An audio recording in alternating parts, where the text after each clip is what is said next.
Season 13 is finally upon us. We've got some balance changes, a new legend, changes to the map, and much more. Now, with all of those changes, some people might be wondering what legends they should be playing or looking out for on the battlefield. So hello everyone, I'm your hostess with the mostest, 8-Second Gaming, and today I'm going to be breaking down all of the legends and ranking them for you. Now, in this video, you guys might see a new legend that you are thinking of maining, and if that's the case, you're going to want to check out the GameLeap website, because over there we have top level coaches creating the best, most highly informative guides, including legend, weapon, and psychology guides. So if you are looking to improve at Apex, click the link in the description, pick yourself up a membership, or I'll steal all your shoelaces. Okay, but now let's hop into the list, and like our other videos, the tiers will be C to S with a secretly broken tier thrown in to show legends that will be going under the radar, basically sleeper picks to keep your eye on. So let's jump into our C tier legends, and there are 3 legends finding themselves in C tier, those being Mirage, Rampart, and Lifeline. Now, starting off with Mirage, this is a legend that doesn't really offer a lot to a team. His kit is easily countered. There are multiple different ways to tell which Mirage is the real one with just a little bit of game knowledge. And on top of that, he really doesn't fit into a role on a team. He doesn't have the offensiveness to be a fragger role, and he doesn't have the team backup to be a support. So if you are playing Mirage this season, you are leaving a lot of open areas in your team comp that enemies will be able to take advantage of. But next up we have Rampart. Now, I do know that she received some buffs at the start of the season and has made her better in fights. But the issue with Rampart is she doesn't actually do the job she is supposed to do. She is supposed to be a defensive legend that is able to lock down areas and spray teams down that are pushing, but it is very easy to push Rampart teams. She can't really hold open areas better than Caustic, and she can't hold buildings better than Watson. So there isn't much use for her as a defensive legend, once again creating holes in the team comp and keeping her in the C tier. And as for Lifeline, she is losing her spot in the game more and more every single patch. With the Prowlers, Spiders, and new loot bins all giving smart loot, her ultimate has just been phased out. And with Gibby and Newcastle, there are 2 legends who can res better than she can. So until she receives the changes that were rumored to be coming in this season, I don't think she will be finding a meta spot anytime soon. She's just been phased out and has dropped out of B and into C. But now with those done, we can be moving into our B tier legends, and the ones finding themselves here are Fuse, Bangalore, Revenant, Watson, and Pathfinder. Starting off with Fuse, he can be very annoying to play against, and he is much better than he was a few seasons ago. I'm not trying to argue that. But where he falls off is the meta right now is mainly played with highly mobile legends that have escape tools. So Fuse loses a lot of usefulness because most teams will have an easy way to get out of his ultimate or knuckle cluster. Though if you are able to lock someone down, they are a pretty easy kill, that's why he is B tier. Next up we have Bangalore. Bangalore has always been a middle of the pack legend. Other than the one-way mirror glitch that she had and she was getting picked a lot, she's never really been a meta character. And her kit can mess your team up just as much as the enemy, so a bad Bangalore actually does harm to your squad. There isn't much to say about Bangalore because she's always been this tier of a legend, so yeah, B tier she stays. And next up we have Revenant. Now Rev is still a strong legend when comboed with a way to get into fights, but if he's on his own, his totem is weak and loses a lot of viability. Without something like an Octane jump pad in order to get into the fight faster, he loses too much time on his totem and ends up being wasted. Now with that combo, he could be A tier, but for the sake of a tier list, legends are judged for their own strengths and not how strong they are with the right team. So with that, Rev is B tier, but do keep in mind that he could be comboed and be a lot stronger. Now for my homegirl Watson though, I do love Watson. Anyone who watches my streams over on Twitch TV/8Second Gaming knows that I have a very soft spot in my heart for the French fencer. But right now she just isn't as strong as she used to be. She's been falling out of the meta steadily for season after season. But don't let that fool you, she can still lock down some buildings and carry teams as the support. but for the most part she needs the right building and can't really hold a lot of the open spaces that Stormpoint has. So sadly she is a B tier legend.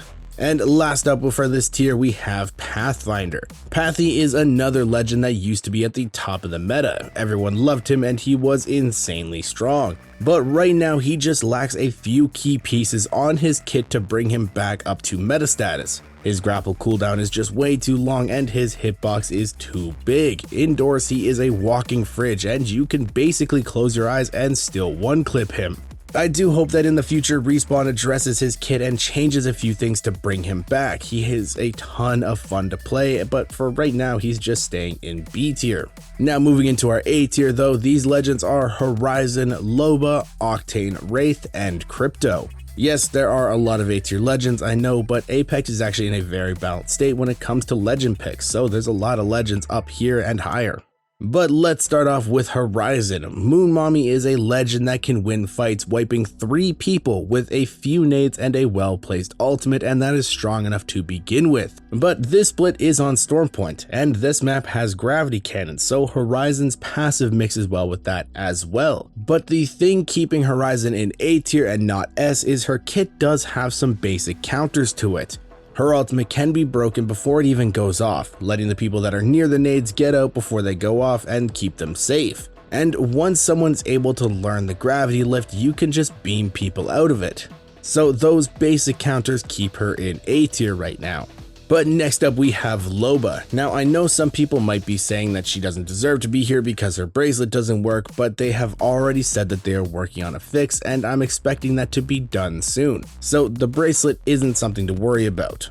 But Loba and Stormpoint mix very well together. Most of the POIs are small, highly dense areas that her ultimate can pick everything up in very easily. So she is able to snag all the loot that your team needs in order to be able to fight, and she can be mobile with the bracelet at the same time. Loba is a great pickup for Stormpoint, but just not S tier material quite yet. Now next up, I'm going to talk about Octane and Wraith at the same time because they have the same issue keeping them out of S tier, and that's their ultimates. Their tacticals are very strong, some of the best in the game, I don't think anybody can argue that.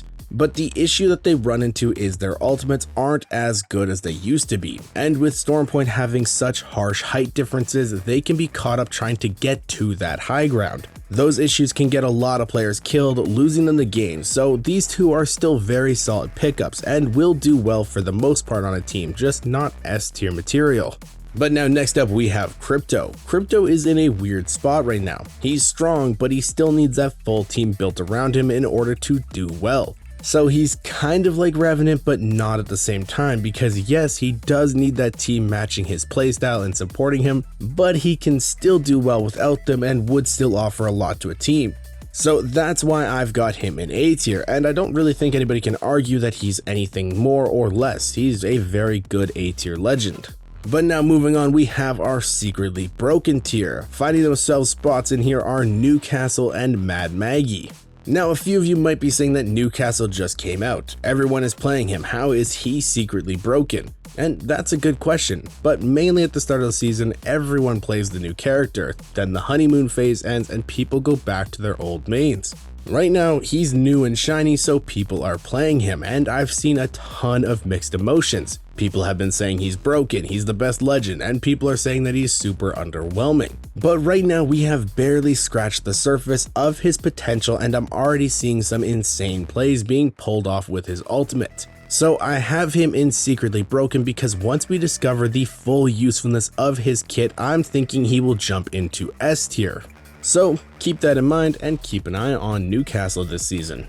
And as for Mad Maggie, a lot of people underestimate her in fights. She is one of the best pickups for a highly aggressive edge fighting team. Her tactical is able to cut off tons of spots that teams want to play, and her ultimate can be helpful to get on top of people quickly while stunning them. She is amazing for teams that love to fight, and it's also a lot of fun to play.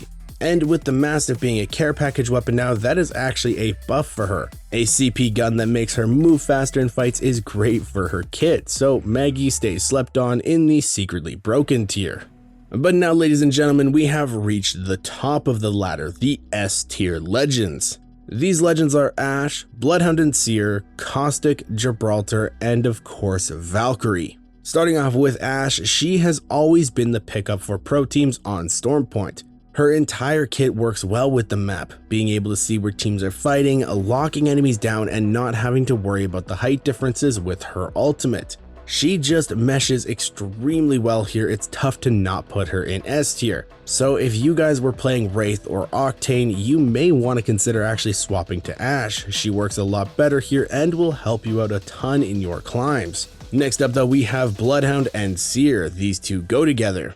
Now in the last tier list, I had Seer in Secretly Broken, and look how things turned out. Seer and Bloodhound scans are just insanely strong right now, offering a lot of information in fights and helping teams easily win some battles. But on top of that, with the KP changes this season, I am fully expecting a lot of rat style plays to be happening. So the footprints and heartbeat sensor will help you counter that and not die to 3-stack sitting in a corner with peacekeepers, and that's always helpful. But in terms of who you guys should be playing, Bloodhound is a lot more beginner friendly if you haven't played a scan legend yet, while Seer has a higher skill ceiling. So just kind of play both, see who you mesh better with, and go from there.